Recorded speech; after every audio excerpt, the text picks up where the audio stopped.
Bom, então vamos ver a ascensão de Jesus. E a primeira coisa que a gente tem que saber é que ele é narrado 2 vezes na obra de Lucas, no final do Evangelho e no início do Ato dos Apóstolos. Era isso que eu estava aqui marcando, né? Então, no Evangelho está no capítulo 24, versículo 50. E diz assim: então Jesus levou-os para fora da cidade, até perto de Betânia. Ali ergueu as mãos e os abençoou. E enquanto os abençoava, afastou-se deles e foi elevado ao céu. Eles o adoraram. Em seguida, voltaram para Jerusalém com grande alegria e estavam sempre no templo bendizendo a Deus. Tem alguma coisa muito diferente aí em outra edição da Bíblia ou é praticamente a mesma coisa? O lugar em que eles estavam, no versículo 50, é Betânia. O versículo 50 diz que a ascensão do Senhor aconteceu em Betânia. E a última coisa que Lucas diz no evangelho dele é que os discípulos estavam muito alegres no templo, louvando a Deus. Então,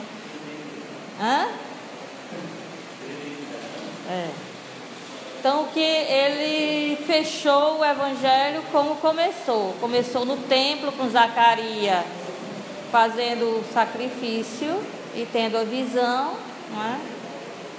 Já antes é o prólogo, não conta, não é? A história mesmo, a narrativa começa do templo.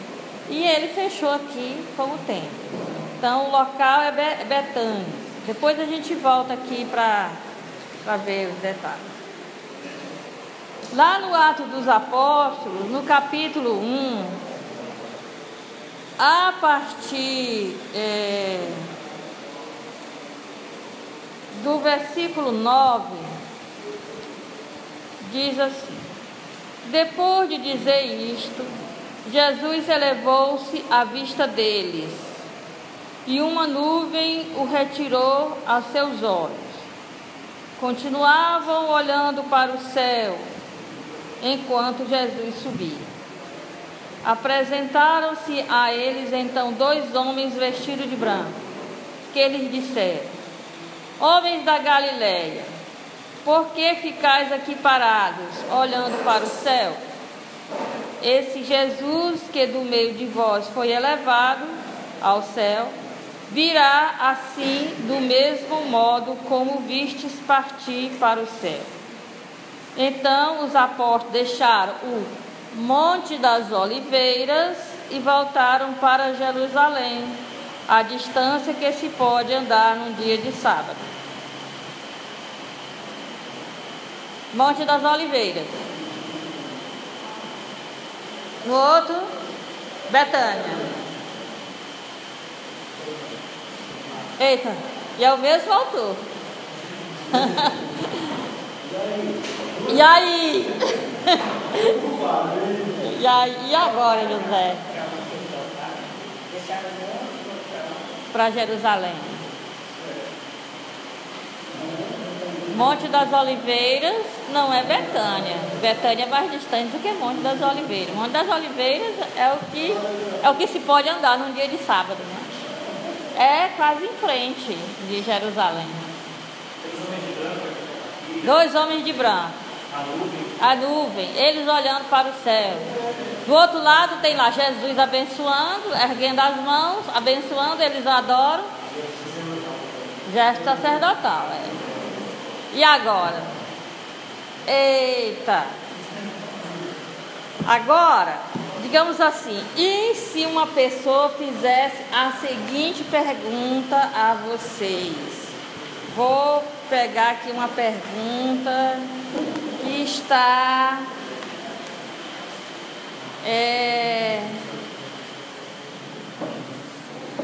Na página 102 aí do nosso roteiro, na página 102, tem uma pergunta, a pergunta 3, número 3. Como deve ser interpretado o relato da ascensão de Jesus aos céus? Trata-se de uma narração histórica em todos os seus pormenores? Em que motivos literários Lucas se inspira? Que perspectiva de fé ele quer transmitir ao leitor? Eita! Vocês estão lá na paróquia e aí tem um daqueles paroquianos, daquelas paroquianas que lê a Bíblia prestando bem atenção. Aí chega assim e diz assim: padre, bem aqui no Evangelho de Lucas diz que Jesus subiu aos céus quando estava em Betânia. E bem aqui nos Atos dos Apóstolos diz que ele estava no Monte das Oliveiras. E aí, onde foi? Aí você diz aquela burrice característica. É o mesmo lugar, é porque tem hora que chama Betânia, outra hora chama Monte das Oliveiras. Como a criaturinha nunca foi em Jerusalém e ela não tem noção da distância, aí fica resolvido. Olha, isso aqui, essa resposta que eu dei aqui não é ficção, não, já aconteceu.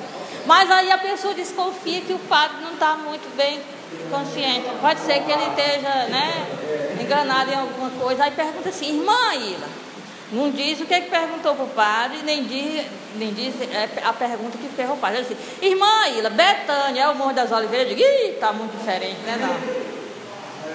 E agora? E agora, José?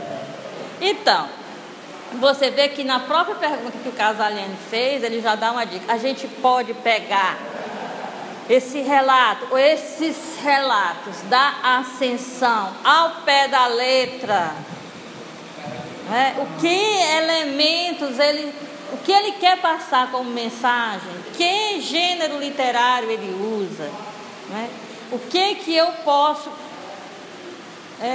faz parte da nossa fé, está no chamado Credo dos Apóstolos, que Jesus está, que ele ascendeu aos céus. O que é ascender aos céus? Eu creio que Jesus está assunto ao céu, que ele ascendeu ao céu, que ele foi elevado, aliás, sentado à direita do Pai. O que é isso que eu creio? Eu sei o que é estar sentado à direita do Pai. Eu digo que eu creio nisso. E aí, eu sei o que é isso? O que significa estar sentado à direita do Pai, ou como diz a carta aos Hebreus, à destra da majestade, O que significa isso? Então, nós vamos tentar resolver esses problemas. Que faz parte da fé, essa ascensão de Jesus, isso é óbvio. Agora, o que é a ascensão de Jesus? O que a fé cristã quer dizer quando diz que Jesus ascendeu aos céus?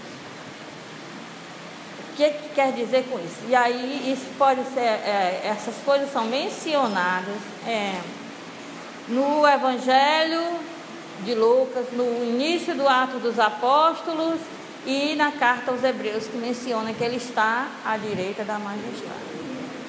Bom, então em primeiro lugar é o gênero literário. O gênero literário chama-se relatos de arrebatamento do herói. Então, esse é o gênero literário que ele usa e vai fazer algumas mudanças nesse gênero literário para que o gênero literário se adeque ao que aconteceu com Jesus. O objetivo é passar a mensagem da fé. Agora, o veículo, o meio com que eu uso para passar essa mensagem da fé é que ele escolheu o gênero literário, relato de arrebatamento do herói. Agora, nós também relato de arrebatamento do herói. É um gênero literário muito conhecido. Então vamos lá. A fé é que o Cristo ressuscitado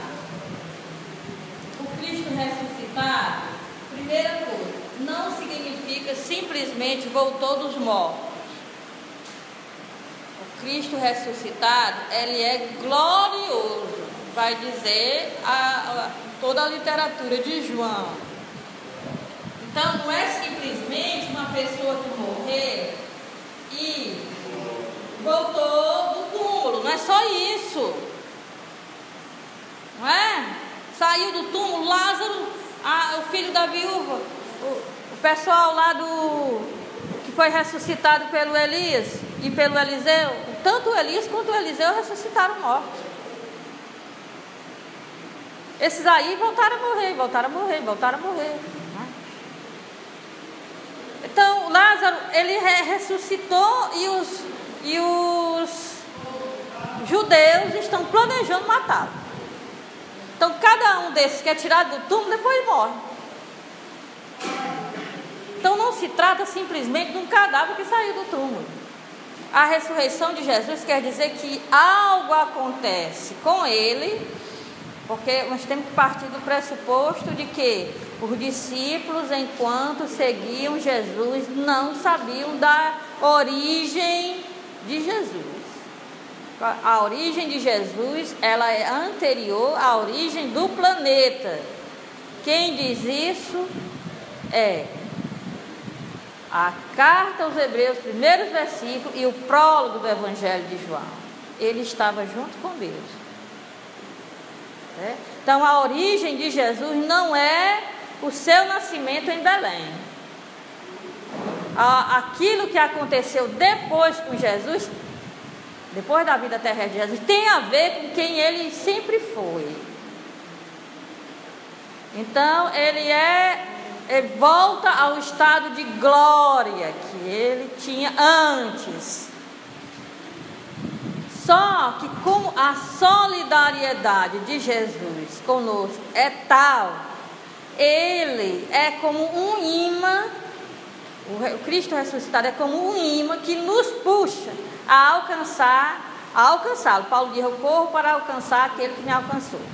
Ele é aquilo que Teilhard de Chardin, o cientista e teólogo jesuíta, chamava de ponto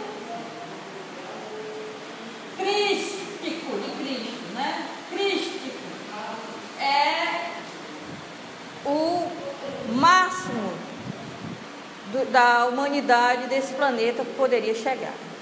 Tá certo? Então ele é não só um indivíduo que foi glorificado, ele é, como disse Paulo, primícia. O que é a primícia? É tirar o primeiro fruto da árvore e levar para o santuário. Quando se leva o primeiro fruto das árvores para o santuário, se diz: todos os demais frutos pertencem também a Deus, não é?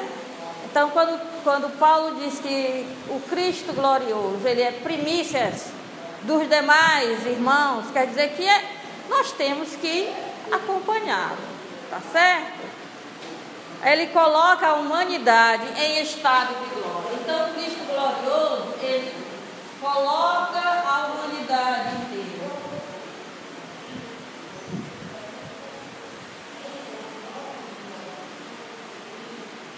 Coloca a humanidade inteira nesse estado de glória.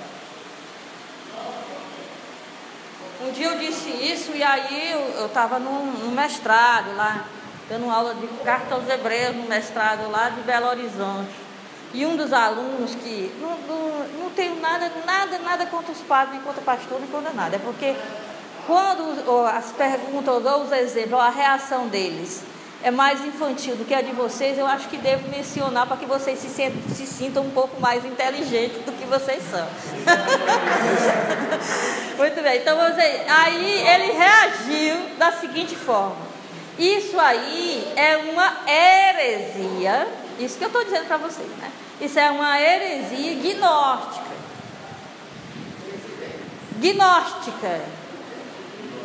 Porque eu estava dizendo que lá onde Cristo está é onde a gente deve chegar, que ele é a humanidade em estado de glória. E aí ele disse: mas você não pode dizer uma coisa dessa, que isso é uma heresia. Então eu disse assim, olha, eu não tenho aqui hoje, mas eu vou trazer na próxima aula uma coisa para mostrar aqui, que talvez ajude, não é, a gente a entender isso que eu estou dizendo. Na aula seguinte, eu levei nada mais, nada menos do que as orações que tem sobre as oferendas, a oração depois da comunhão, primeiro a coleta, a oração após comunhão e a oração final da missa da Ascensão do Senhor, que diz exatamente que a nossa humanidade está glorificada em Cristo. É exato o que eu digo. Isso aqui, Padre, o Senhor reza todas as vezes que reza na Ascensão do Senhor. Essa minha heresia gnóstica. O Cristo ressuscitado é o nosso futuro. É a humanidade em estado de glória. Porque ele é primícia. O que acontece com ele tem que acontecer com os outros. E a gente já celebra aqui em cada celebração eucarística, só que tem um dia que a gente enfatiza isso. E que, olha, uma chateação. Quando a Ascensão do Senhor cai no mês de maio, geralmente se faz uma missa toda falando em Maria e não fala naquilo que é o ponto da nossa chegada, que é a ascensão, né?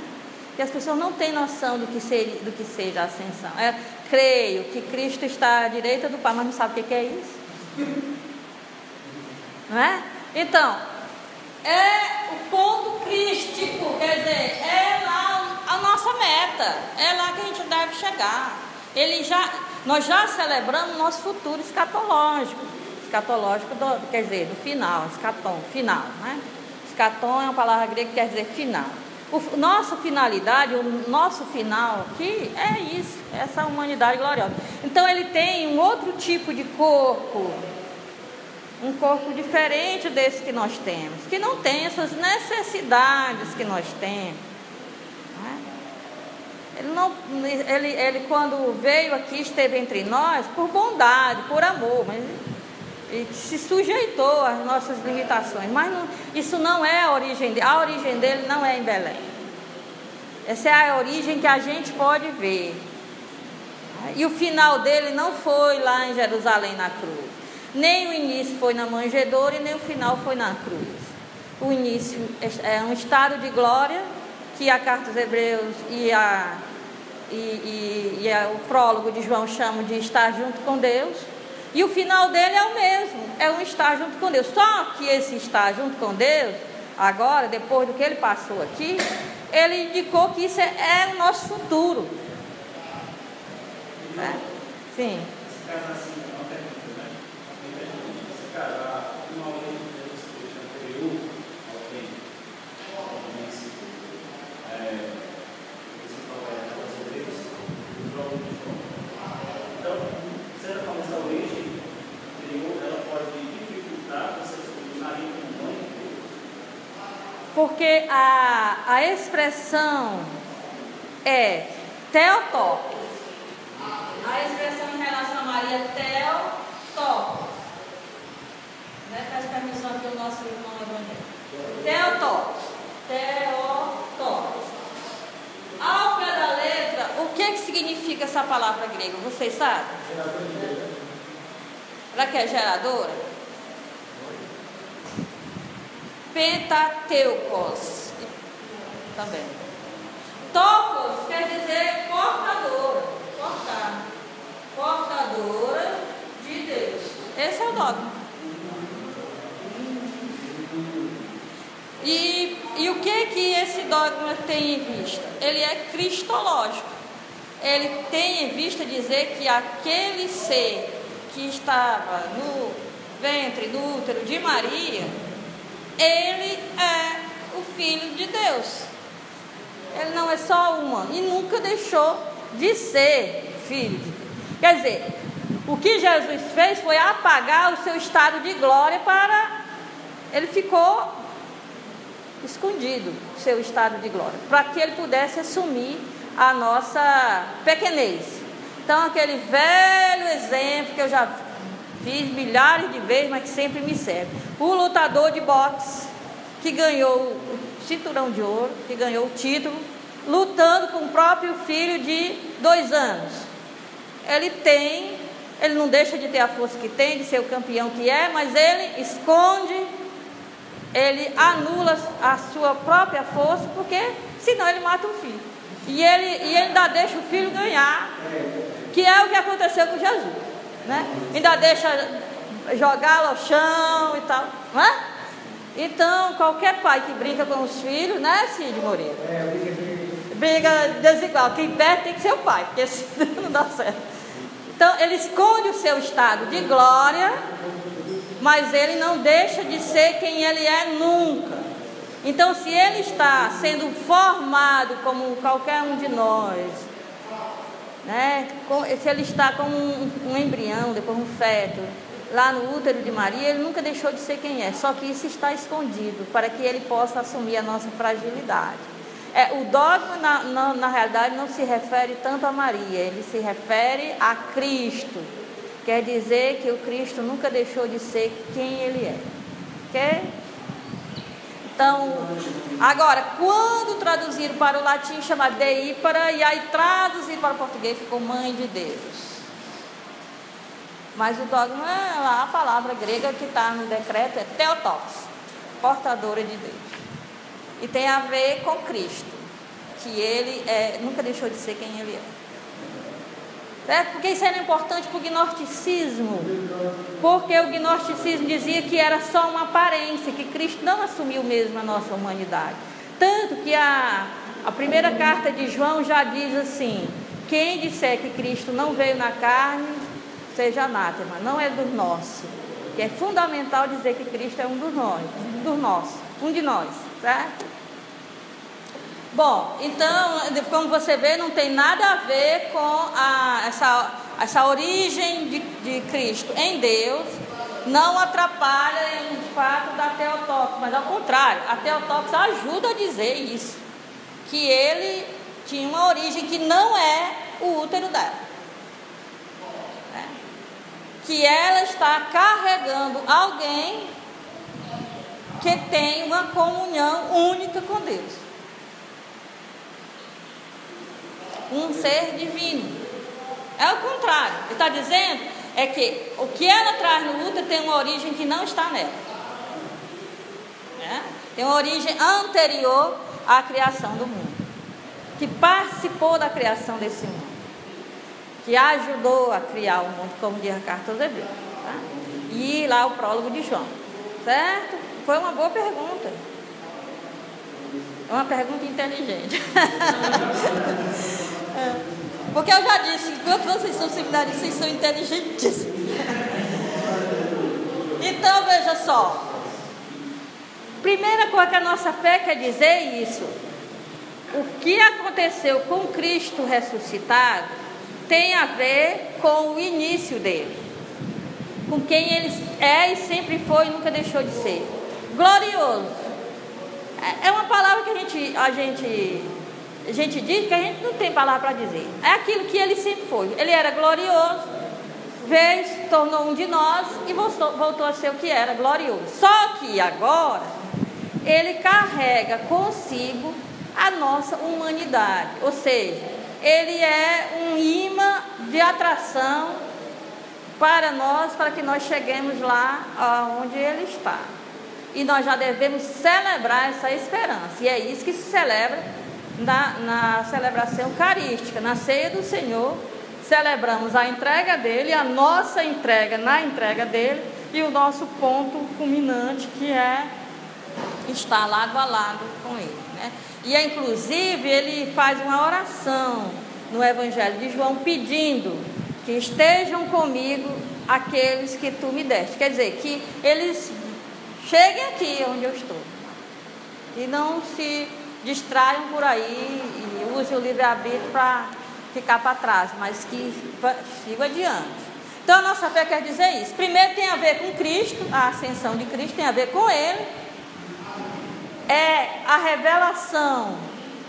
Então é a revelação daquilo que ele sempre foi e que nós não tínhamos percebido, Enquanto ele estava aqui, ele se fez um de nós, tão um de nós, que a gente notava que tinha uma coisa a mais nele, que o meu professor chamava de excesso de significado. Havia um excesso nele, um algo mais, mas ninguém sabia o que é. E com a ressurreição dele e a vinda do Espírito Santo sobre os seus seguidores, se torna claro o que ele sempre foi. Ele estava junto de Deus. Ele estava com Deus. E ele voltou de onde veio. Inclusive, lá também, João, ele diz isso, né? Do Pai eu vim, para o Pai eu vou. Para o Pai eu volto. Então, ele volta ao estado original dele, só que agora ele esteve entre nós, se ofereceu por nós, fez a renúncia dele por nós, a oferta dele por nós, nos revelou quem é o Pai, nos disse, nos mostrou na vida dele, nas palavras dele, quem é o Pai, e mostrou que a nossa finalidade é chegar lá. Isso não é agnóstico, isso é nossa fé. E é isso que nós pedimos, não é? Então, quando a gente diz, vinde Senhor Jesus, a gente também depende, porque em grego, ir, ouvir, é o mesmo verbo. Então, depende do meu referencial. Se eu tomo como referencial aqui a Faculdade Católica, nós todos viemos, não é? Viemos para cá. Então, porque aqui é o referencial. Mas pensando no nosso encontro aqui de manhã cedo, em plena segunda-feira, né? Todo mundo muito animado. Então, o nosso encontro se deu porque nós viemos de diversos lugares e se eu tivesse chegado aqui sozinha, como foi no curso de grego, que ainda hoje estou traumatizado, não tinha ninguém, né? E aí eu pensei, mas onde estão? Por que eles não vêm? Por quê? Porque aqui é a referência. Então, se eu tomo como referência esse mundo que eu vivo, porque tudo que existe para mim, eu só posso pensar dentro deste mundo, então eu digo, vinde Senhor Jesus, mas pode ser uma ida minha, depende do referencial. Então, como eu não posso pensar nada que seja fora desse formigueiro que é o planeta Terra, então vinde Senhor Jesus, né? Tá certo? Agora, essa é a nossa fé. Tem a ver o Cristo ressuscitado. No Evangelho de João, ele é no mesmo momento, no Evangelho de João, deixa eu ver se eu tenho cola aqui. No mesmo momento, Cristo ressuscita, Cristo é assunto aos céus, não é? E Cristo manda o Espírito Santo. Onde é que está isso, meu Deus? No Evangelho de João. Achei aqui mesmo no meio. No Evangelho de João, João 20, 17 e depois o 22. O ressuscitado, ele é o assunto aos céus. E ele manda imediatamente o Espírito Santo. Mas em Lucas, ele ressuscita, passa 40 dias, não é? E depois 50 dias, contando da ressurreição, 40 dias da ascensão, contando da ressurreição, 50 dias da a vinda do Espírito Santo. E no Evangelho de João é tudo na mesma hora. Então, o que se está dizendo aqui, afinal de contas, meu Deus do céu? Por que Lucas está tão confuso, pobrezinho? Não é? Nessa manhã de segunda-feira, parece que Lucas está muito confuso. Então, tem a questão do sepulcro vazio, a aparição a Maria Madalena. Não, João 20, 17. Jesus disse, não me detenhas, porque não me toques. Porque a gente pode tocar o Cristo ressuscitado, dependendo do que eu entendo por tocar.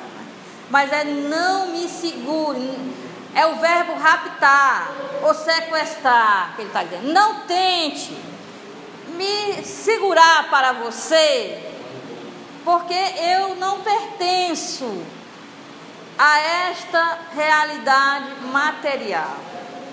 Eu vim de outra dimensão e eu tenho que voltar para a dimensão na qual eu vim. Você não pode me segurar fisicamente aqui, não tente. Então, essa edição da CNBB traduziu adequadamente, né? Ainda colocou até uma nota, para ninguém achar estranho, né?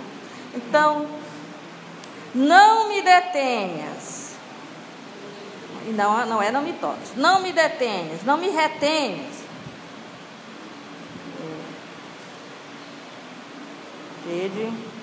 Pois ainda não subi para junto do meu Pai. Ou que eu tenho que subir para junto do meu Pai. Não me detenhas, eu tenho que ir para junto do meu Pai. Mas vai dizer aos meus irmãos: subo para junto do meu Pai e vosso Pai, meu Deus e vosso Deus. Então Maria Madalena foi anunciar aos discípulos: eu vi o Senhor, e contou o que lhe tinha dito. Aí se eu passo lá para o 22, diz assim: aí vem Jesus, aparece aos discípulos, eles estão na porta fechada, Jesus deseja paz, tal. Aí 21, Jesus disse de novo: a paz esteja convosco. Como o Pai me enviou, eu também vos envio. Então soprou sobre eles e disse: recebei o Espírito Santo. Pentecostes, recebei o Espírito Santo. Na hora, a quem perdoar serão perdoados, e quem retiver, o perdão dos pecados é a vinda do Espírito Santo. Foi tudo junto. Aí, tudo se dá ao mesmo tempo. Quer dizer, a realidade da...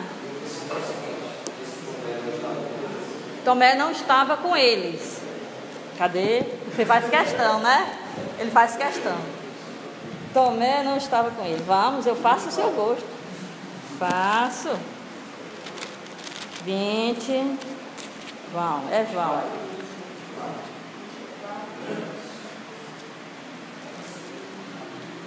No 20.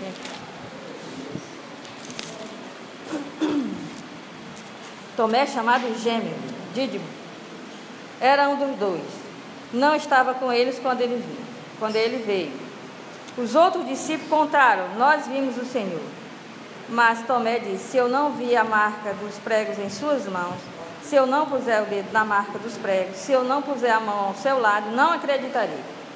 8 dias depois, porque é o dia da ressurreição sempre. Esse dia da ressurreição é o dia que o Cristo ressuscitado aparece, porque eles celebram a ceia do Senhor, a fração do pão. Depois esse dia passou a ser chamado de domingo, dia do Senhor. Dia do Senhor é o dia do Senhor ressuscitado. O sábado é o dia do descanso. Aí o que acontecia? Sábado à noite já é domingo. Ou seja, sábado à noite é o primeiro dia da semana já. Do cochilou, o cachimbo caiu. Sábado à noite, no ambiente da cultura hebraica, já é o primeiro dia da semana. Ele se reuniu no sábado à noite para celebrar a fração do pão. A presença do Senhor é sempre agora de outra forma. É uma presença na comunidade, uma presença eucarística e tal. Então, o que se está narrando aqui?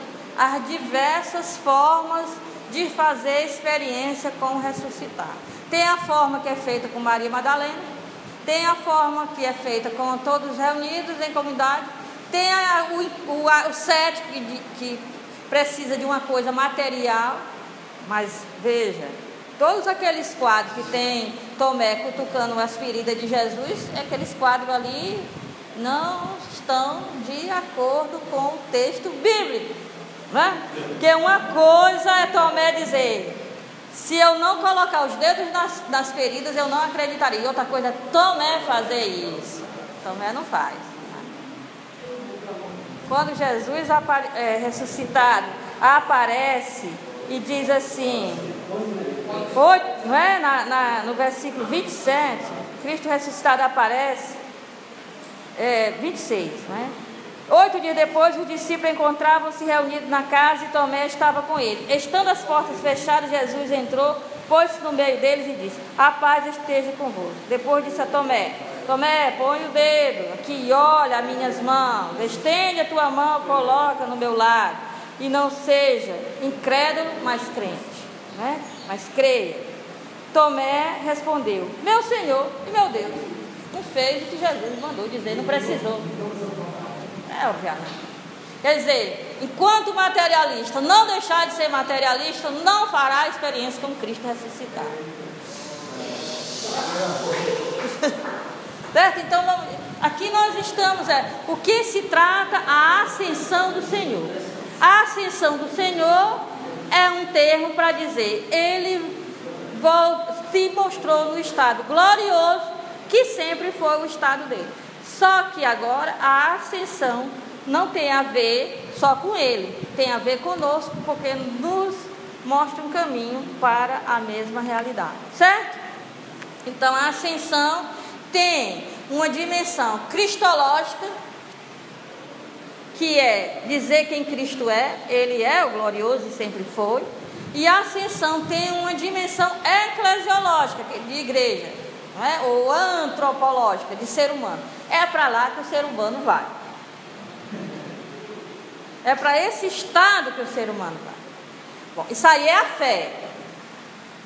Acrescentando a estar sentado à direita do Pai, só quer dizer assim, ele tem autoridade. Tem que supor o rei. Tudo se fala nas linguagens de antigamente para a pessoa entender. Então, se você for ler a história de Salomão, Salomão diz assim: traga um trono para minha mãe ficar à minha direita. Aí a Betsabé é colocada à direita do Salomão. Então, quem tem autoridade num reino não é a rainha esposa, é a rainha mãe. No ambiente oriental, quem tem autoridade é a rainha mãe. Se alguma autoridade, alguma rainha tiver, é a rainha mãe. Inclusive, a rainha mãe pode dizer ao filho: olha, é melhor você despachar essa sua esposa e arranjar outra, porque ela não é boa para política, não. Ela não faz bem os negócios. Certo? Então, é a rainha mãe que toma as decisões. E aquela rainha esposa, quando a rainha mãe morrer e ela, príncipe, filho dela, subir ao trono, aí ela terá autoridade, porque quem tem autoridade é a rainha mãe. Então, o que é a rainha mãe? Em certas situações, ela pode assumir o lugar do filho, como aconteceu em Israel. Como é o nome dela? Atalia. Ela reinou, né, depois dos Macabeus, lá na época dos Macabeus, ela reinou, porque era a rainha mãe, né? Então a rainha mãe é regente, ela reina ela não é a dona do poder, né? Mas ela participa da autoridade. Quando diz que Cristo está à direita do Pai, sentado à direita ou sentado à destra, quer dizer que ele tem autoridade, mas ele não é autoridade máxima. A autoridade máxima é o Pai. E Paulo vai dizer, quando chegar o fim dos tempos, ele vai entregar tudo para o Pai, né? Aí se o Pai decide que ele continua, aí é o Pai. Mas ele quer dizer o seguinte, que ele reconhece a autoridade do Pai. Então Deus é um só, o Pai é um só, e o Filho é corregente, ele governa. Para a gente dizer rei, hoje em dia a gente não entende, mas ele governa essa criação aqui, ele que governa, não é? Tá certo? Então é um estado de glória, e um estado de glória que, além de tudo, a fé diz, a partir da carta aos Hebreus, que ele está sentado à direita da majestade, quer dizer que ele tem uma autoridade, não é a autoridade máxima, mas ele tem uma autoridade. Vocês entendem isso? A ascensão não pode ser separada da ressurreição, porque é ressuscitando que Cristo ascende ao céu. Então, vamos entender aquilo que Lucas narra. A ascensão de Cristo não é física.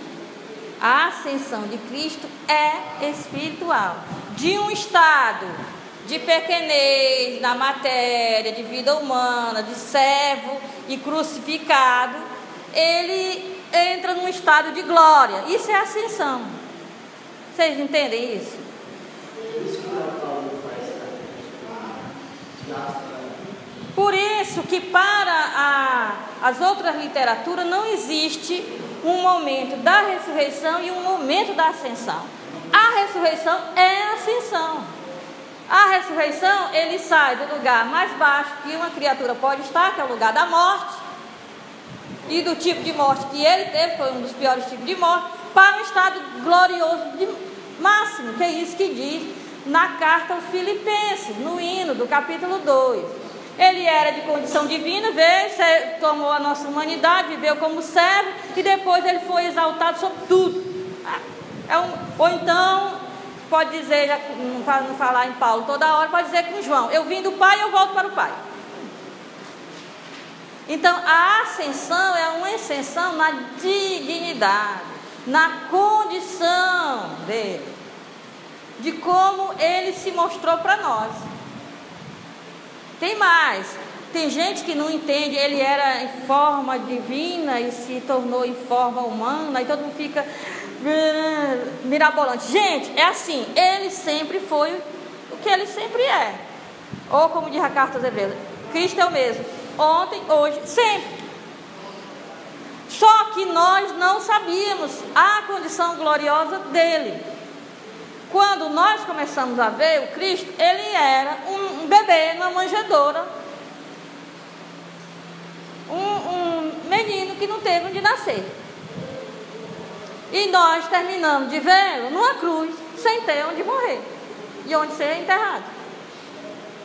Por isso que São Francisco dá tanta ênfase à manjedoura e à cruz. Estou certo, Frei? Não estou dizendo alguma heresia franciscana? Não.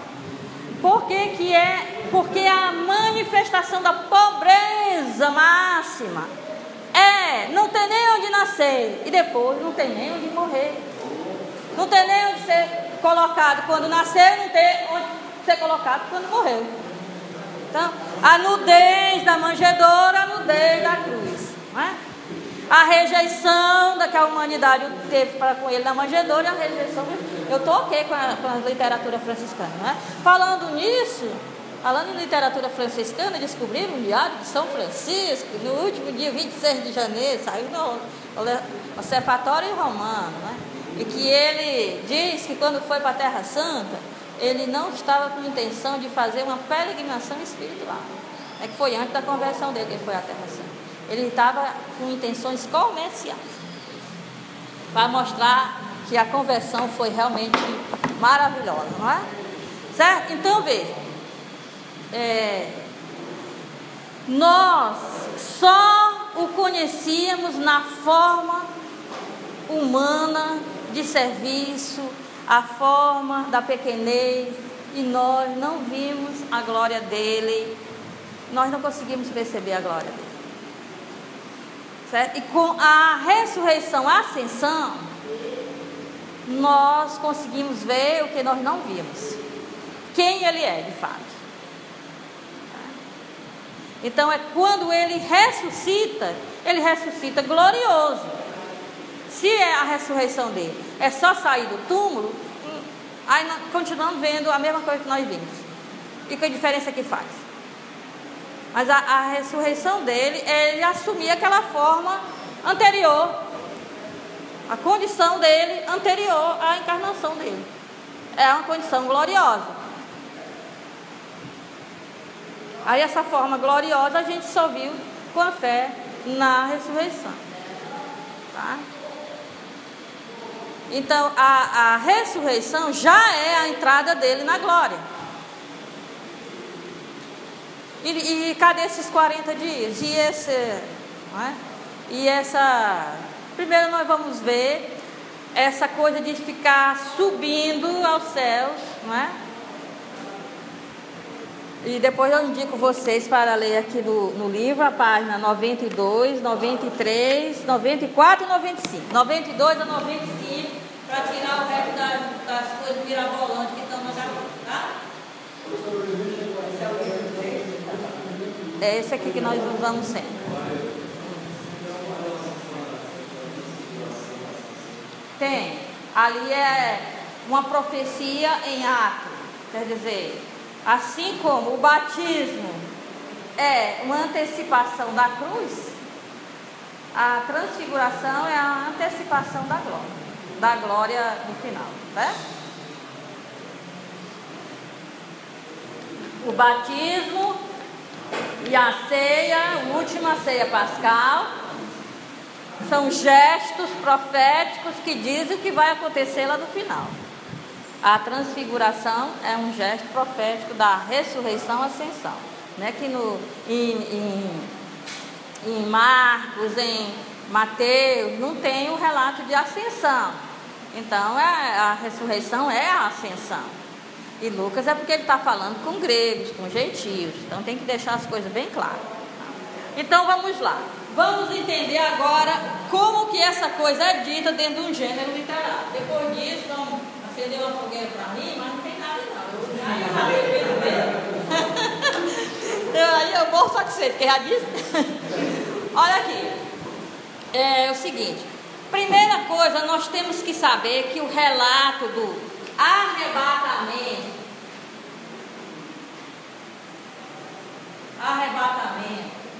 é a mesma coisa que ascensão, que é a mesma coisa que assunção. Eu estava escrevendo aquele livrinho sobre o Apocalipse e esse relato de arrebatamento do herói faz parte da literatura apocalíptica. Acontece com Elias, com Enoque, com Baruque, não é? Na literatura apócrifa, com João no Apocalipse do Novo Testamento. Então eu coloquei assim, relato de ascensão do herói. Aí uma comissão de doutrina aí dos livros católicos disse assim, não pode ser relato de ascensão do herói, porque a ascensão é só para Cristo. Os demais são assunção. Aí eu fiz de morta e de desentendido, disse assim, como assim? Não entendi. Me responderam o e-mail assim, a ascensão é quando a pessoa mesmo se eleva ao céu. Isso aconteceu com Cristo. E a assunção, seja Maria, seja Elias, seja Enoque, seja Baruque, esses caras todos que você está falando aí no seu livro, isso aí é assunção, porque as pessoas são levadas por Deus. Agora deixa eu ler bem aqui uma coisinha para vocês. Na página 93, diz assim, quem tem o livro aí pode seguir no segundo parágrafo, que o Frei tem, viu? E outros que tem cópia. Página 93, segundo parágrafo diz assim, está falando da ascensão de Cristo. O relato não afirma propriamente que Jesus ascendeu ao céu, como se a iniciativa do evento dependesse dele, de Jesus. Quer dizer, o relato lá no texto bíblico não está dizendo que Jesus ascendeu, ele levou a si mesmo, como se isso fosse uma coisa que ele fizesse consigo mesmo, mas sim que ele foi tirado. Aí, no versículo 9 diz que ele foi tirado ou foi elevado ao céu, destacando por meio do verbo no passivo que Deus Pai glorifica Jesus. Alô? Quem levou Jesus para qualquer lugar foi Deus Pai, não foi ele mesmo. Os verbos estão todos no passivo. Essa ascensão que diz que a pessoa própria se eleva, não existe nenhum local. Nenhum local, porque ascensão e assunção é ser elevado para uma dimensão maior. E só quem pode fazer isso é Deus. Só quem pode nos colocar numa situação de glória a Deus, não somos nós, não é o nosso empenho.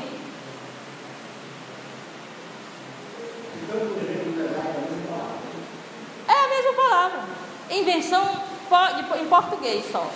Aí detalhe, eu disse, bom, não vejo nenhuma diferença entre essa duas palavras, arrebatamento, ascensão e assunção é a mesma coisa. Mas, para o livro ser publicado sem passar muito tempo nas comissões de doutrina, bota assunção mesmo, para mim tanto faz, é tudo a mesma coisa. E saiu lá a assunção, né, do herói.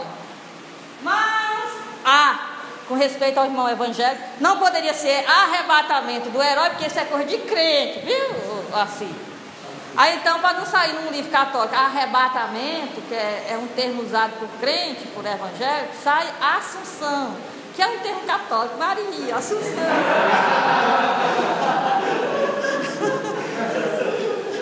Bom, então ascensão, arrebatamento, Assunção, seja o que for, vamos usar a palavra arrebatamento em homenagem ao nosso Francisco de Assis, que é evangélico. Foguete. Eu suponho uma cosmovisão antiga em que o universo, eu tô só elogiando os evangélicos, daqui a pouco eu vou dar uma pancada, viu? Vai te preparando. Suponho o seguinte: o universo é dividido em 3 andares ou 3 compartimentos, conforme o tabernáculo lá no deserto, que tem, não é, uma parte. O tabernáculo, ele é melhor, por quê? Porque como é que você acende dentro do tabernáculo? É na horizontal. Tem um lugar onde estão os animais. Você não tem diferença nenhuma. Você está lá matando animal, aquela coisa. Tudo que o animal faz é matar outros animais. Tá. Comida, churrasqueira, tá. Aí tem uma coisa mais humana, que é a segunda parte do tabernáculo, que é o pão, o azeite, o vinho, né? Umas almofadinhas, incenso para ficar cheirosinho, já está mais civilizado. Então você já está num grau de humanidade melhor do que aqueles que estão lá na primeira parte do santuário. E na última, na terceira parte, é o encontro, simboliza o encontro com Deus feito pelo sumo sacerdote, quando ele se encontra com a Arca da Aliança. Então, é muito bonito isso, porque a elevação não é para cima. Mostra que não é uma coisa física. A elevação é elevação espiritual.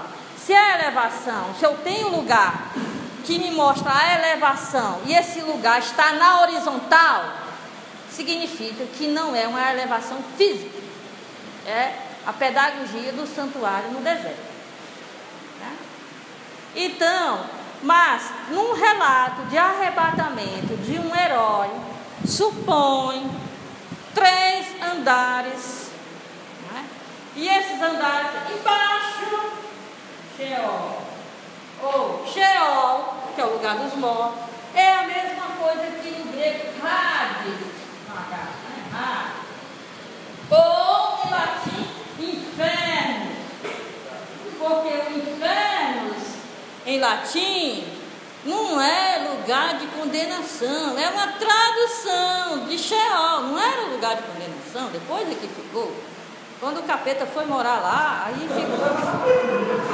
Mas antes, o que queriam dizer com Sheol e Hades? Que era o lugar dos mortos. E a condição de mortos era o que havia de pior para o ser humano. Não havia nada que fosse pior do que deixar de ser feliz. O Salmo dizia: Senhor, se eu fosse tu, eu me deixava vivo, porque tem tão poucas pessoas para te louvar e eu te louvo. Se eu for para o Sheol, lá eu não posso te louvar, vai diminuir o número das pessoas que te louvam, negociando para ficar vivo, não é? Então, o Sheol, na antiguidade, era só o lugar dos mortos. E em hebraico era cheio d'água. Porque se você fica no estado de latência igual estava no útero materno, está mergulhado em água. Agora, em grego tinha o fogo, o rio de fogo. Que o rio de fogo, lá no Sheol, em hebraico, tinha as portas que ninguém abria. Tinha uma chave lá que ninguém saía de lá. No Hades tem o fogo, porque se você atravessa o rio de fogo, você não tem mais como voltar. Atravessou o rio de fogo, está para lá e não sai mais. Mas vocês podem notar como foram construindo um local físico que só existia de forma mitológica. E era um jeito de explicar a condição humana. Tem 3 condições. Tem 3 condições no universo. Uma é dos mortos, outra é do vivo e outra é de Deus. São essas 3 condições. Então, para falar dessas 3 condições, eles mencionavam 3 lugares. Mas era para poder falar, diga-se. eram maiores, né? É. Tinha até o sétimo para cá que depois entrou. Por isso que quando você, eu não, que eu não faço uma coisa, mas quando você manda alguém para o quinto dos infernos, você ainda está sendo bom para essa pessoa. Porque o pior é o sétimo dos infernos. O quinto dos infernos, quem mandava as pessoas para o quinto dos infernos eram os hebreus, eram os israelitas. Por quê? Porque um israelita não pode ir além do quinto dos infernos. O sexto e o sétimo inferno é para quem é pagão. Então o pior lugar que um israelita podia ir era para o quinto dos infernos.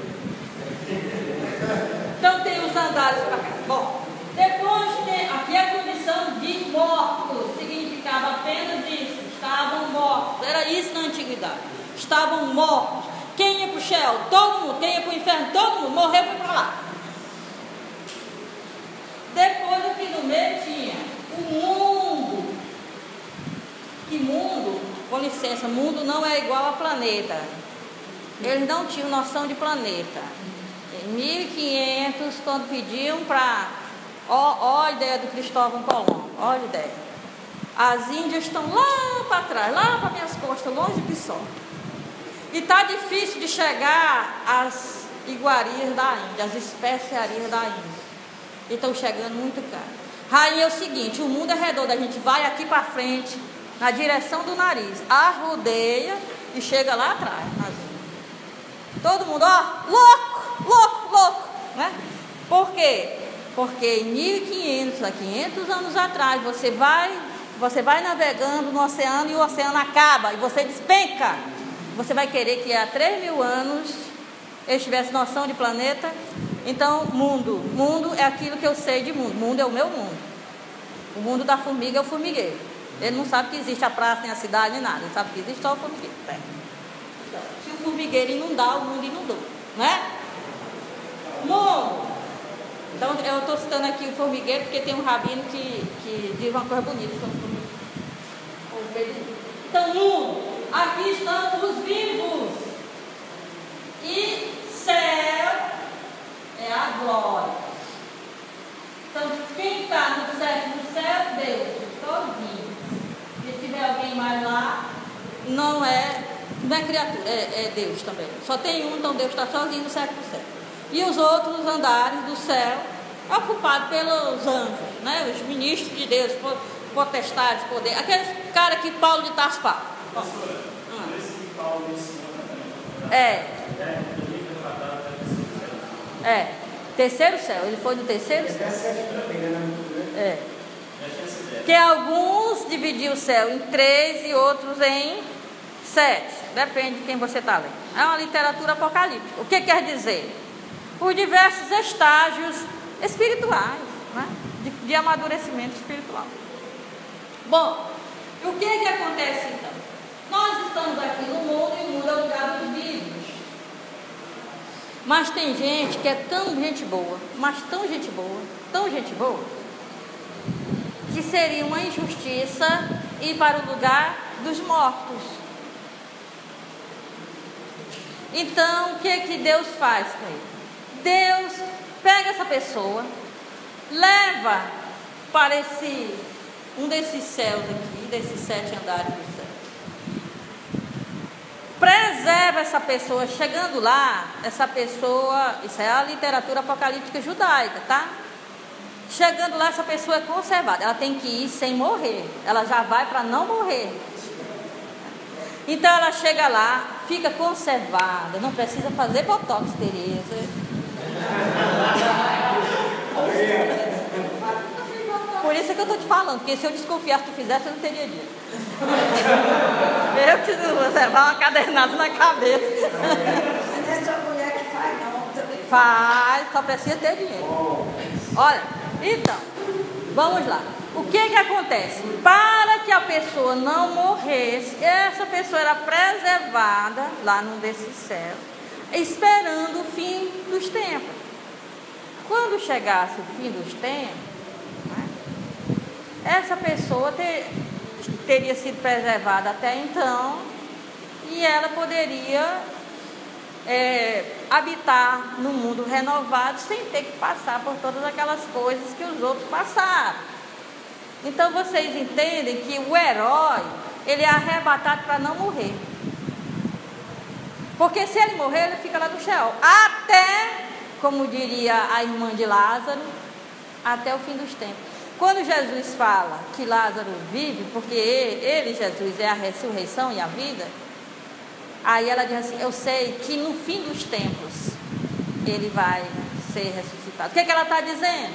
Ele está lá no Sheol, a vida dele é preservada, mas em latência, ele não sabe nem que está vivo, ele está lá em coma, nós diríamos hoje, lá no Sheol, esperando o fim dos tempos.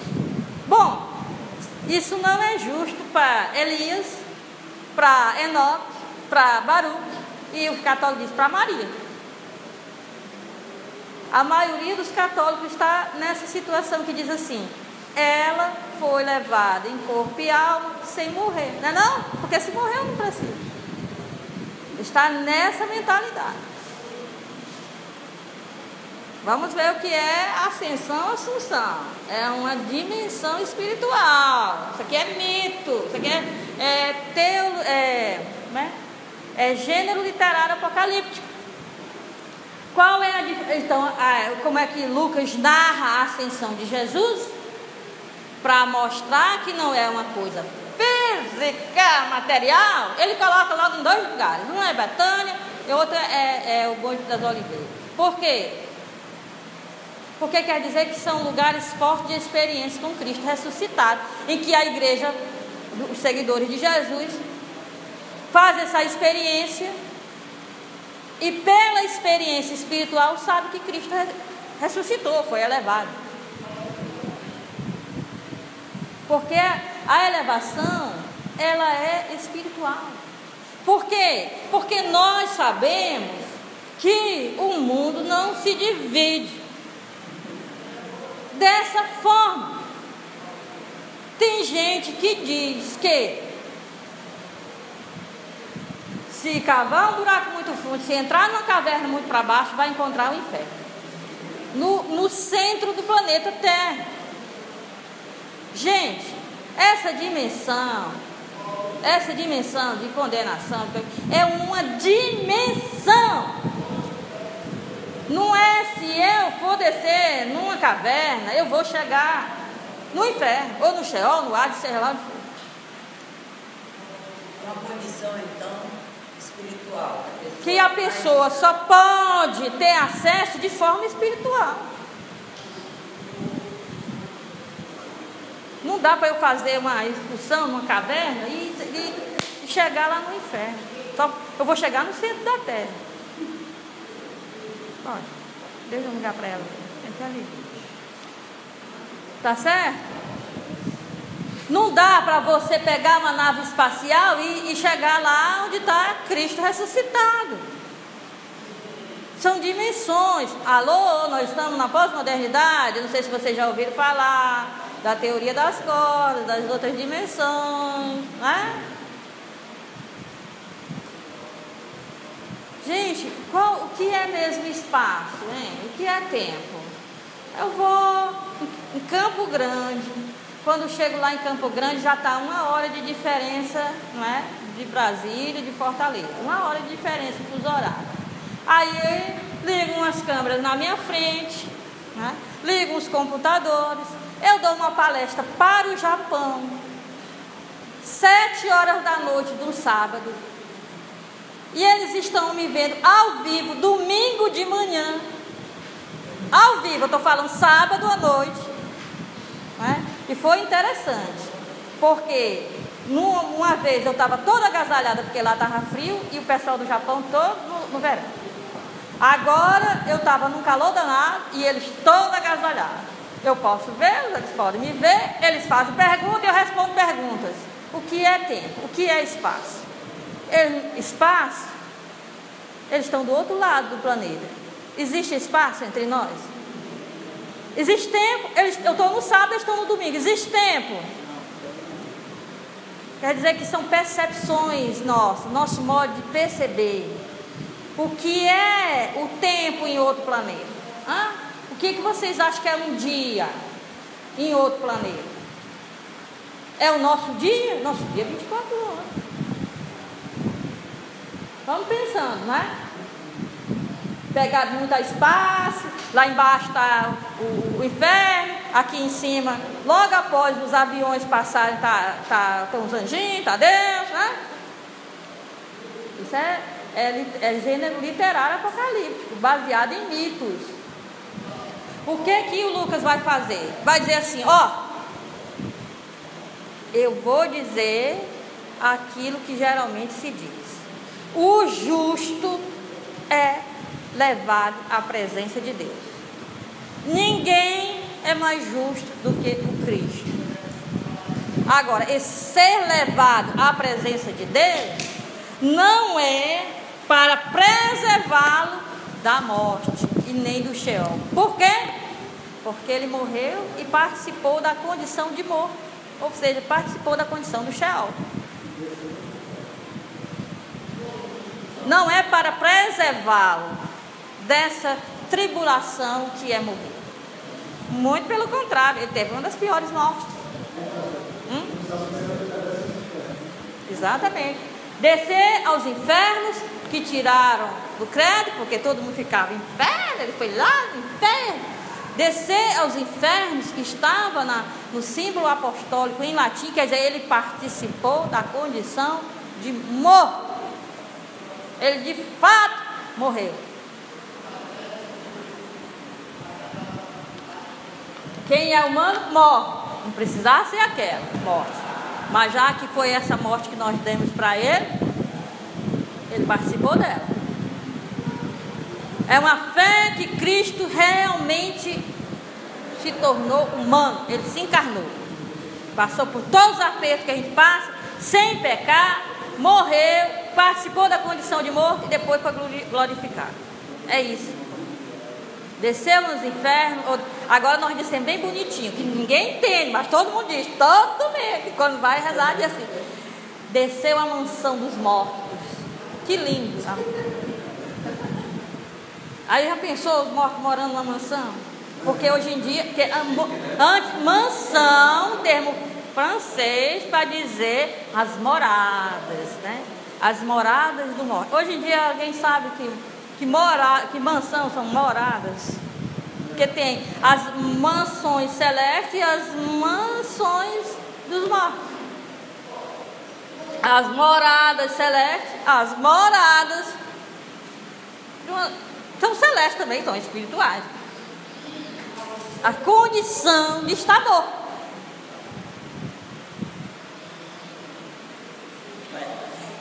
Então, ele está dizendo o seguinte. Diga. Diga. Mas se a pessoa vai para as moradas dos mortos, ela não vive lá, como é que é a morte? Aí é que está outra diferença, que Lucas está quebrando a teologia judaica. A teologia judaica, que nós já devíamos ter superado, é que não se trata de 3 andares ou de 3 compartimentos. A lógica deles, como é que entra na mansão dos mortos e não sai mais de lá. É isso que eu estou dizendo. Quando diziam que alguém foi arrebatado ou foi levado ao céu, é para não ir para a condição de morto, ou seja, para a mansão dos mortos, ou para os infernos, ou para o Sheol, ou para o Hades. Quem entrou lá não sai. A primeira coisa que ele vai fazer de mudança é dizer assim: não, ele estava aqui entre nós e ele participou da condição de morte. Ele foi ao Sheol. Mas como é que pode? Se de lá ninguém sai. Primeira carta de Paulo aos Tessalonicenses. Ele tem a chave, ele saiu de lá. E pode tirar todo mundo que estiver lá, né? Então, é depois que ele, olha só, ele tem que participar. Para que ele seja o nosso ponto de chegada, ele tem que participar de todas as condições. Todos nós, meu filhinho, aqui, nós vamos dar uma voltinha lá. Não se engana, não. nós vamos fazer uma excursão lá nas tais das mansões dos mortos. Né? Então, o que é que ele participou da nossa condição de estar na realidade dos mortos. Ou seja, o que é a realidade dos mortos? Perder essa vida material que nós temos. Ele perdeu. É isso que quer dizer a condição dos mortos. Não meta essa história agora, porque eu já estou, só com isso eu já estou metade na fogueira. Você não vem me meter mais confusão. O que nós estamos estudando é a ascensão de Jesus. Estou tentando primeiro tirar a bobagem que está na cabeça, para depois botar uma coisa. Certo? Então o que ele está dizendo? Com Jesus não é a mesma coisa que os relatos de arrebatamento, de ascensão, de assunção dos heróis. Ele participa da nossa condição de túmulo. Ele participa de quem perde essa vida aqui, essa vida material. Ele participou disso. Ele de fato perdeu essa vida material. Para o herói era que para ele não ficar trancado lá, ele tinha que ser preservado lá em cima. Então, como era que o herói era levado lá para cima? Se você vê a coisa de Maomé, é um animal mitológico, meio cavalo, meio não sei o que tem asas e tal, e que leva Maomé. Se você lê a história de Elias, é um carro de fogo. E assim vai, não é? Cada um tem que ser levado lá para cima com alguma coisa. Mas o certo se quer dizer, com o arrebatamento do herói, se quer dizer que ele foi preservado de participar da condição de estar no Sheol. E com Jesus, não. Com Jesus, ele quer dizer assim, ele usa esse gênero literário, ele não podia simplesmente dizer ressuscitou. Se dissesse ressuscitou, obviamente está glorificado, está na condição de intimidade com Deus Pai, regendo esse universo. Ele não precisava disso, mas ele quer corrigir o que está na cabeça das pessoas a respeito de Sheol, de inferno, de Hades, de tudo. Então o que ele diz? Quando ele fala do arrebatamento do Senhor, a ascensão do Senhor, ele participou das moradas, não é?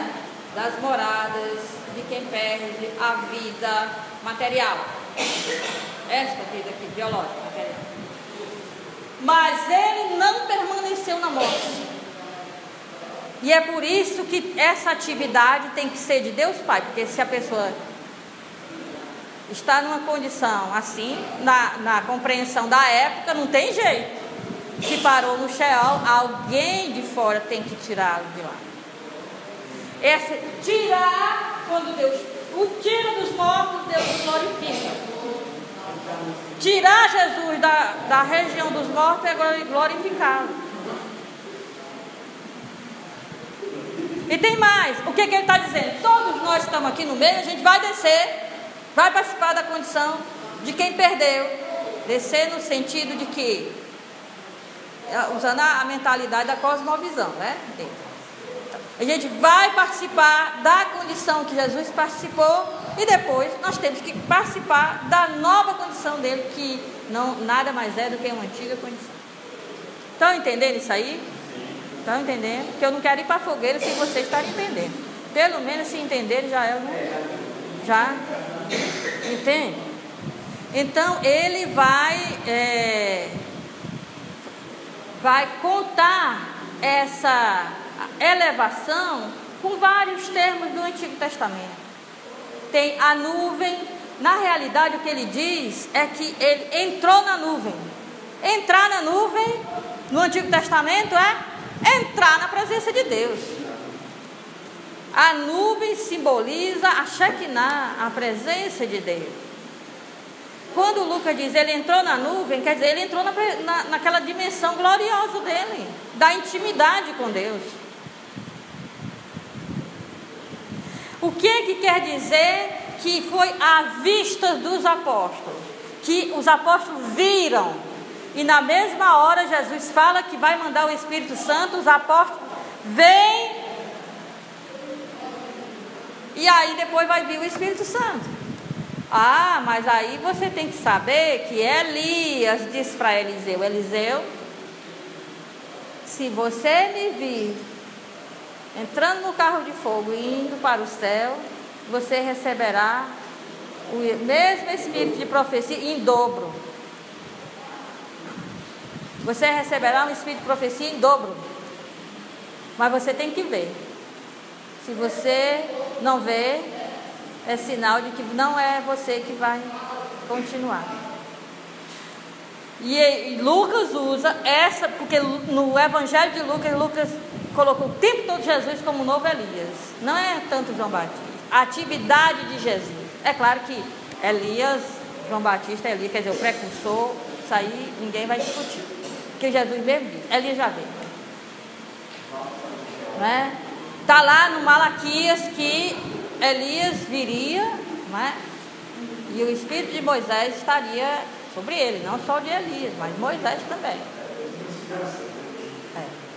Agora, a modo como Jesus coloca a atividade, o modo como Lucas coloca a atividade de Jesus, ele age como Elias agia. Ele cura ele ressuscita a filha da viúva de Naim, que é Lucas que diz isso, não é? Assim como Elias ressuscita lá o filho da viúva de Serepta. E assim vai. Ele é mais aos estrangeiros do que... Então, o que acontece com a igreja, com a comunidade dos seguidores de Jesus, é o que acontece com Eliseu. Só que não é um espírito em dobro, o espírito de profecia em dobro, é o espírito pleno, né? O Espírito Santo foi derramado. E aí vocês verão que Pedro vai fazer um discurso e explicar que isso aí faz parte da promessa. É realização da promessa. Porque o profeta Joel já tinha dito que Deus tinha prometido derramar o Espírito sobre toda a carne. Sobre todo escravo, livre, homem, mulher, velho, criança, tanto faz. Certo? Então, quando Lucas coloca que a vista deles é para mencionar o que aconteceu quando Elias disse: se você não me vir, não recebe o Espírito. Quer dizer, tem que fazer essa experiência. Quem é que recebe o Espírito Santo? Quem faz a experiência com esse Cristo que agora está presente de forma gloriosa, conduzindo esse universo e não de forma física? Os que fizeram a experiência de forma física, enquanto estavam caminhando, comendo peixe frito com Jesus na beira da praia, não receberam o Espírito Santo. Para receber o Espírito Santo, tem que fazer a experiência com um novo modo de presença do Cristo. E é por isso que Paulo diz: eu não conheci o Cristo segundo a carne. E daí eu tive uma experiência com Cristo glorioso. E por isso sou enviado, sou apóstolo, e por isso recebi o Espírito Santo. Eu fiz uma experiência de Sheol junto com ele. Eu passei 3 dias cego. Paulo diz. 3 dias nas trevas. Como diziam que era lá no Sheol. Eu fui um morto-vivo. É isso que Paulo está dizendo. Eu morri junto com ele. Para poder ter uma experiência com ele, como ressuscitado. Ver a luz. É? Então, os momentos que se faz experiência com Jesus, que está nessa elevação gloriosa, é Monte das Oliveiras, Betânia. Às vezes a sua experiência foi parecida com a de Maria Madalena. Às vezes você foi um cético, sua experiência foi como a de Tomé. Às vezes você teve uma experiência como o discípulo de Emaús, foi numa liturgia, foi num momento de oração profunda, comunitário. Você foi num lugar, a vida veio toda errada, foi num lugar, estavam rezando e você, dali por diante, passou e aí agora... Existem várias experiências com esse glorioso. Então esses textos, eles estão de um simbolismo profundo e a gente se apega ao que é puramente material, esquece esse simbolismo que diz tanta coisa. Agora, com a permissão do nosso irmão evangélico, esse arrebatamento pré-tribulacionista ou pós-tribulacionista não tem sentido. Por quê? Essa divisão entre as igrejas, que é assim, católico não entende, então vou explicar para vocês. Tem igreja que diz assim: quando Cristo vier, antes dele vir, vai ter uma grande tribulação, mas aqueles que são de Cristo vão ser poupados. O que vai acontecer? Você olha, você está bem aqui conversando com a Anitta é bem boazinha, e de repente a Anitta começa a flutuar e se encontra com o Senhor nos aires. Toma cuidado com o avião, viu, Anitta, quando isso acontecer. Aí se encontra com o Senhor nos aires, né? Mas tem outras pessoas que dizem assim: peraí, quem foi que disse que a gente não vai passar pela tribulação? Só porque nós somos seguidores do Cristo, não significa que a gente não passe pela tribulação. Nós vamos passar pela tribulação, porque é na tribulação que nós vamos ser provados no fogo se a gente realmente é fiel. Então são os pós-tribulacionistas. Quer dizer, vai acontecer de tudo, vai ter toda aquela confusão, a gente vai aguentar, e aí depois, flutuando nos ares com o Senhor. A nossa ascensão, ou assunção, ou arrebatamento vai acontecer, mas é na dimensão a dimensão espiritual e não física, porque bem aí o que tem é o espaço sideral, e tem muita coisa que eu não posso ver, mas estão em outras dimensões, e para entrar nessas dimensões eu não posso lutar com o meu corpo físico. Então, muito cuidado quando diz que fulano subiu de corpo e alma. Qualquer um dos que subiu de corpo e alma. O que você entende com a palavra corpo? Porque existe corpo até de bombeiro. Existe o corpo social, existe o corpo docente e o corpo discente, que o bispo disse na missa para iniciar o semestre. Saudou o corpo docente e o corpo discente. O que você está querendo dizer com corpo? Aquilo que sou eu, o conjunto de tudo que sou eu, de todas as minhas dimensões. Se eu tiver que ir, eu vou com um aprendizado de tudo, inclusive com os meus erros que aprendi com ele, e com meus erros, meus pecados que Cristo perdoou e que eu expiei, e meu empenho de ser bom, e tudo que sou eu, meu corpo quer dizer tudo que sou eu, e alma, tudo que me animou, tudo que me fez viver esses momentos. Corpo e alma quer dizer eu todo. Quando a gente falava em hebraico, para falar da coisa concreta, a pessoa estava concretamente lá, dizia assim: em carne e sangue. Quer dizer, se eu dissesse que eu vi Silvia pular em carne e sangue, de fato eu vi Silvia. Se a gente diz em português, hoje em dia diz assim, em carne e osso. Estava lá, em carne e osso. E se a gente quisesse dizer em grego, dizia em corpo e alma. Ele estava de fato. De fato, eu ascendo aos céus em corpo e alma. E aí a mãe de Jesus, Maria Santíssima, tudo que se diz dela, se diz da igreja. O que acontece com ela é para acontecer com todos, porque ela representa a humanidade redimida por Cristo. Então não é uma mariologia de privilégio, é uma mariologia eclesiológica. Ela o que acontece com ela é para acontecer com todos. Agora, os nossos irmãos evangélicos dizem a mesma coisa, não dizem com Maria, mas dizem que vai acontecer com quem segue Jesus. Agora, uns são pré-tribulacionistas, pós-tribulacionistas. Mas o que nós sabemos isso é tudo tão secundário, é tudo tão teologia. O que nós sabemos é que nós, com tudo que nós somos, nós estaremos numa dimensão mais gloriosa, uma dimensão que não chegaremos Aquela que Cristo está, não tem importância. Mas Ele é a nossa garantia de que nós chegaremos à dimensão gloriosa. Porque Ele é primícia, porque Ele fez isso por nós. Entenderam mais ou menos a ascensão de Cristo? Leiam as páginas que estão reservadas, 92 a 95, para ver os detalhes, ok? Pronto, agora posso ir para a fogueira com toda a paz do Senhor.